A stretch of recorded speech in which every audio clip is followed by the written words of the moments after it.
Why do boundaries hurt when they're supposed to help? For many people, setting a boundary does not feel empowering. It feels unsafe. It feels selfish. It feels like you just did something wrong. And the reaction can be immediate. Your chest tightens. Your stomach drops. Your thoughts start racing. Maybe you replay what you said. Maybe you soften it after. Maybe you apologize for it. Not because it was unkind, but because it felt dangerous. For a lot of emotionally aware people, boundaries were never modeled as normal. They were experienced as rejection, as conflict, as something that created distance. So the body learned something very early. Staying connected meant staying agreeable. Staying safe meant staying flexible.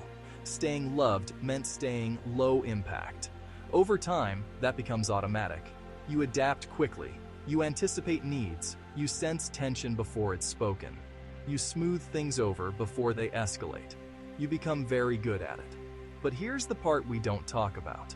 If your nervous system learned that closeness depends on over-adjusting, then a boundary can feel like a threat to connection. Even if the boundary is calm, even if it's respectful, even if it's reasonable, your body may still respond as if something fragile is about to break.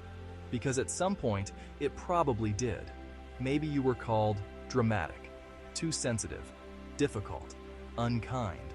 Maybe distance followed honesty. Maybe silence followed disagreement. So now, when you say no, or I can't, or that doesn't work for me, your system doesn't register strength. It registers risk. And that's why the guilt feels so convincing. It's not just a thought, it's a full-body memory of what used to happen when you took up space. For people who grew up over-adapting, boundaries can feel like betrayal. Not because they are, but because they interrupt a pattern that once kept things stable. When you are used to managing other people's emotions, choosing your own comfort can feel like you're dropping the ball. When you are used to being the steady one, letting someone be disappointed can feel wrong. And when your identity has quietly formed around being easy, helpful, understanding, anything that creates friction can feel like you are becoming someone else. This is why boundaries hurt. Not because they are harsh, but because they challenge old agreements your body made in order to stay connected.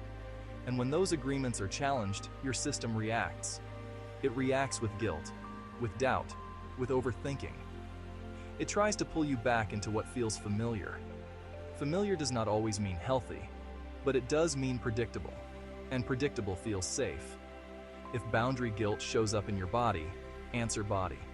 If it shows up in your thoughts, answer thoughts.